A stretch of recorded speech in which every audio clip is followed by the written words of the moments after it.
Good morning, and the big question is, does God endorse slavery? Let me tell you my punchline right up front, and I know it's not going to be popular, but I am totally convinced of it. The point about slavery to God is slavery is not the point. God can put us wherever He wants, but wherever He puts us, He wants us to serve Him. And He will use that service in ways that we may or may not ever understand here on earth. All those who have the Spirit of Christ are children of God, equally valuable to God. And regardless of who we are or where we are, black or white, rich or poor, healthy or not so healthy, we are His workmanship, created for good works in Christ, which He has planned for us ahead of time. There are a lot of critical Bible scholars who say, yes, the God of the Bible does endorse slavery. Anyone who tells you that the Bible does not endorse chattel slavery either has never read it, doesn't understand it, or is just lying to you. Hey everybody, I'm Dan McClellan. I'm a scholar of the Bible and religion. And for that reason, deconstructionists find an excuse to dismiss the God of creation, the God who made and sustains everything. I'd like us to look at Philemon and then talk a little bit about Joseph. Paul wrote a letter to Philemon.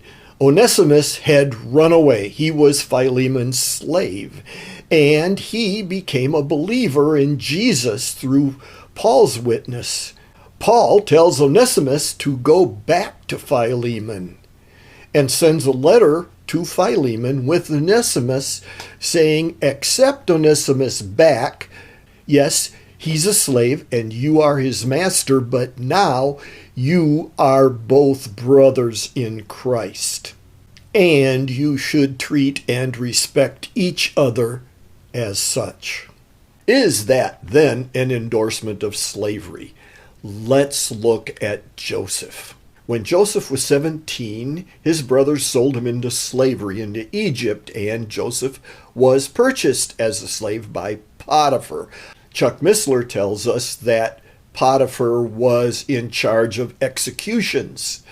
Joseph, as Potiphar's slave, was faithful to Potiphar, and Potiphar grew to trust Joseph to the point of giving Joseph authority over all his household. Potiphar didn't even know what he had as far as his personal belongings were. Everything was entrusted to Joseph. Potiphar's wife continually tried to seduce Joseph, and Joseph would have nothing of it because he was a faithful servant to Potiphar. At some point, Potiphar's wife lied about Joseph, and Potiphar threw Joseph in prison. I find it interesting that Potiphar, who was in charge of executions, who could easily have executed Joseph for what his wife claimed of him, did not. I'm thinking Potiphar knew that his wife was not to be trusted because Potiphar threw Joseph in prison. And while Joseph was in prison, the ultimate in slavery, the prison guard trusted Joseph to be in charge of the prison. I'm thinking Potiphar lived above the prison, above the dungeon. And the guy in charge of the prison probably knew Joseph and knew Joseph's history with Potiphar, and that Joseph was a good manager and a trustworthy manager.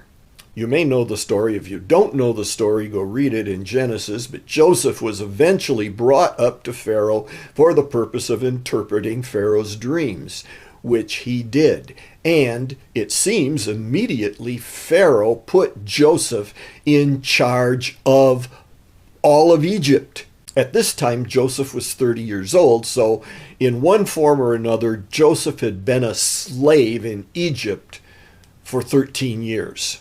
When I look at this and I hear Joseph telling Pharaoh what he should do, and Pharaoh says, hey, that's a good idea, you do it. That, on the surface, makes no sense to me. I do not believe that Pharaoh just suddenly decided this. Pharaoh knew Joseph's history. Pharaoh knew that Joseph had been faithful to the guy who worked for Pharaoh, Potiphar. Pharaoh knew that Joseph had been put in charge of the prisoners. Pharaoh knew who Joseph was. Pharaoh knew that Joseph was someone who had shown his trustworthiness. So what does all this have to do with slavery? Let's back up. Joseph was sold as a slave in Egypt to Potiphar. Joseph could have sat back, did as little as he could, complain about the inequality. Nobody knows the trouble I see.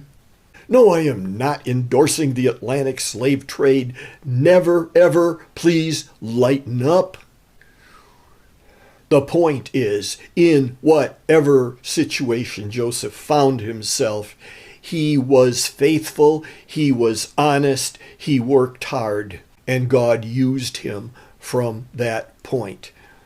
He said to his brothers, "You meant it for evil," that is, sending him off into slavery, "but God meant it for good." The nation of Israel essentially was created because of Joseph's faithfulness as a servant. So here's what I truly believe about God's view of slavery. God doesn't condemn it. God doesn't condone it. It's just not the point with God. The point with God is, who are we before Him? Are we serving Him wherever we are? Is our focus on Him and not on ourselves? And I can hear my trolls out there saying, "That's easy for you to say, you're white privilege." Yeah, I am in this very short life that we have. But in eternity, my reward will be less than those who have served God faithfully in circumstances that are not so privileged.